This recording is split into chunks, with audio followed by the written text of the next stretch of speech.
Assalamualaikum warahmatullahi wabarakatuh. Perkenalkan, nama saya Rajemiati dari kelas HPI 5A, NIM 180307032, akan mempresentasikan mata kuliah Hukum Pajak dari kelompok 3 yang berjudul Penggolongan Jenis Pajak dan Sistem Pemungutan Pajak. Langsung saja, yang pertama, penggolongan jenis pajak. Pajak di Indonesia sangatlah bermacam-macam jenisnya, maka dari itu secara umum pajak yang berlaku di Indonesia digolongkan menjadi 3 jenis. Yang pertama, berdasarkan pihak yang menanggung. Penggolongan pajak berdasarkan pihak yang menanggung ini dibagi lagi menjadi 2, yaitu pajak langsung. Yang dimaksud dengan pajak langsung adalah pajak yang pembayarannya ditanggung sendiri oleh wajib pajak dan tidak dapat dialihkan ke pihak lain. Contohnya PPh dan PBB. Yang kedua, pajak tidak langsung. Pajak tidak langsung adalah pajak yang pembayarannya dapat dialihkan kepada pihak lain. Contohnya PPN, PPNBM, bea materai, dan cukai. Yang kedua, berdasarkan sifatnya. Penggolongan pajak berdasarkan sifatnya ini dibagi lagi menjadi 2 jenis, yaitu pajak subjektif. Adalah pengenaan pajak dengan pertama-tama memperhatikan keadaan pribadi wajib pajak atau subjeknya. Contohnya, dalam perhitungan pajak penghasilan, jumlah tanggungan wajib pajak dapat mengurangi jumlah penghasilan yang dikenakan pajak. Pajak objektif. Pajak objektif adalah pengenaan pajak yang pertama-tama dilihat keadaan objek pajaknya.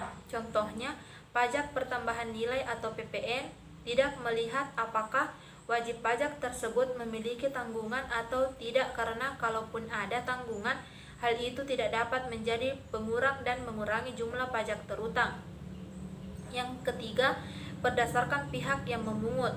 Penggolongan pajak berdasarkan pihak yang memungut dapat dibedakan, yaitu pajak pusat. Pajak pusat adalah pajak-pajak yang dikelola dan dipungut oleh pemerintah pusat.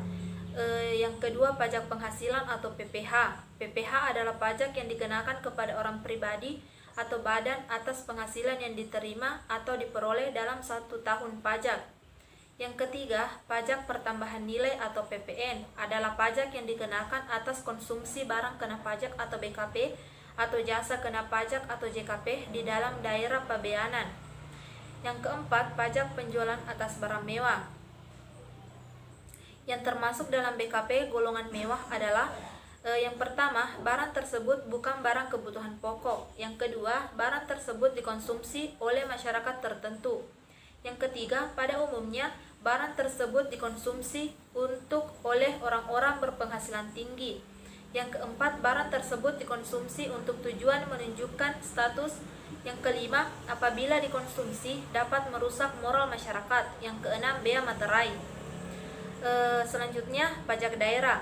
Pajak daerah adalah pajak yang dikelola oleh pemerintah daerah, baik di tingkat provinsi maupun kabupaten atau kota, dengan dasar hukumnya adalah peraturan daerah. Macam pajak daerah antara lain yaitu yang pertama, pajak provinsi, yang kedua, pajak kendaraan bermotor dan kendaraan di atas air, yang ketiga, bea balik nama kendaraan bermotor, yang keempat, pajak bahan bakar kendaraan bermotor, yang kelima, pajak kabupaten atau kota, 6, pajak hotel, 7, pajak restoran, 8, pajak hiburan, 9, pajak reklam, dan 10, pajak parkir. Yang kedua, sistem pemungutan pajak. Sistem pemungutan pajak dapat dibagi menjadi yang pertama, Official Assessment System. Ciri-ciri Official Assessment System yaitu yang pertama, wewenang untuk menentukan besarnya pajak terutang berada pada fiskus. Yang kedua, wajib pajak bersifat pasif. Yang ketiga, utang pajak timbul setelah dikeluarkan surat ketetapan pajak oleh fiskus. Dan Official Assessment System merupakan sistem pemungutan pajak yang memberi wewenang kepada pemerintah atau fiskus untuk menentukan besarnya pajak yang terhutang. Yang kedua,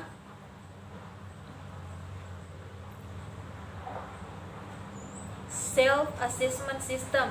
Sistem ini merupakan sistem pemungutan pajak yang memberi wewenang, kepercayaan, tanggung jawab kepada wajib pajak untuk menghitung, memperhitungkan, membayar, dan melaporkan sendiri besarnya pajak yang harus dibayar.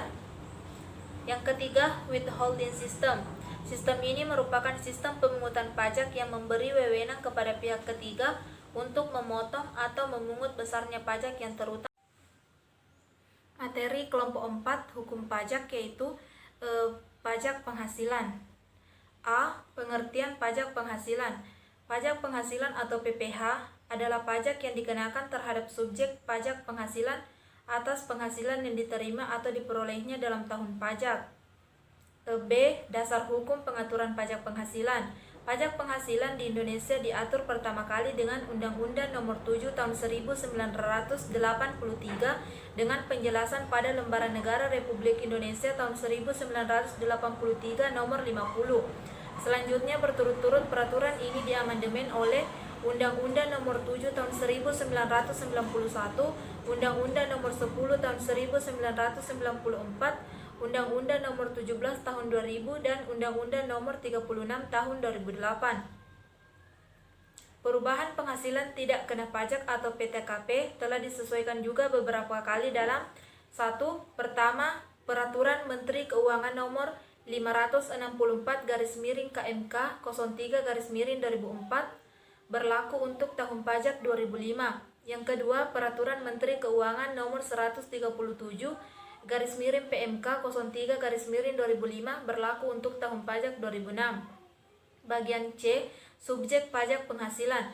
Menurut Undang-Undang Nomor 36 Tahun 2008, subjek pajak penghasilan adalah yang pertama, orang pribadi, yaitu orang pribadi yang bertempat tinggal di Indonesia, orang pribadi yang berada di Indonesia lebih dari 183 hari dalam jangka waktu 12 bulan.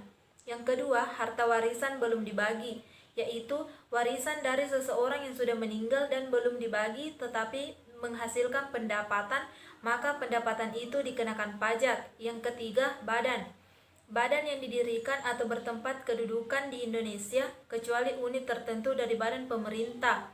Yang keempat, bentuk usaha tetap, yaitu bentuk usaha yang digunakan oleh orang pribadi yang tidak bertempat tinggal di Indonesia atau berada di Indonesia tidak lebih dari 183 hari dalam jangka waktu 12 bulan.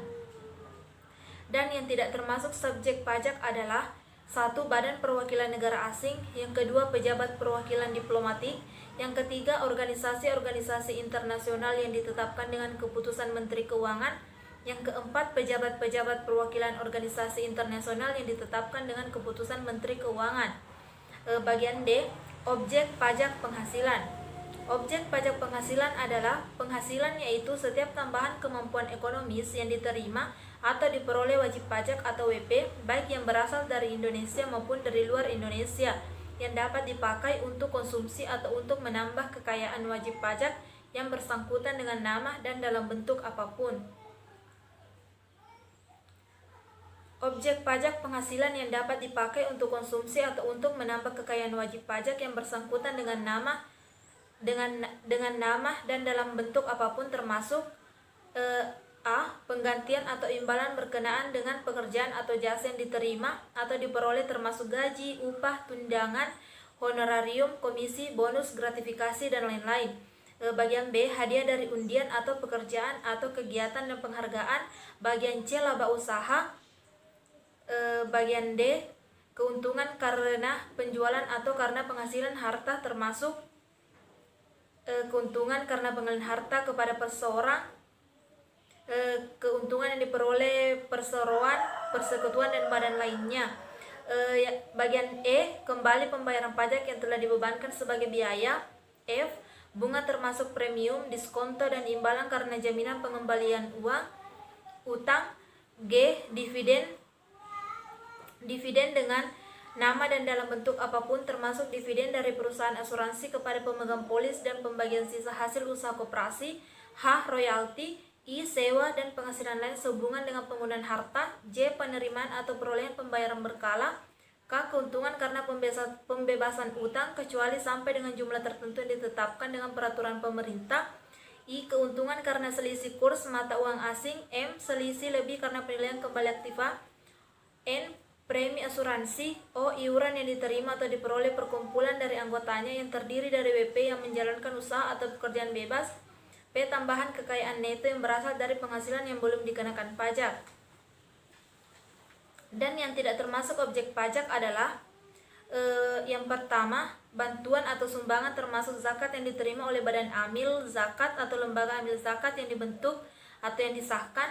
Yang kedua, warisan. Yang ketiga, harta. Yang keempat, penggantian atau imbalan sehubungan dengan pekerjaan atau jasa yang diterima atau diperoleh dalam bentuk natura dan atau kenikmatan dari wajib pajak atau pemerintah.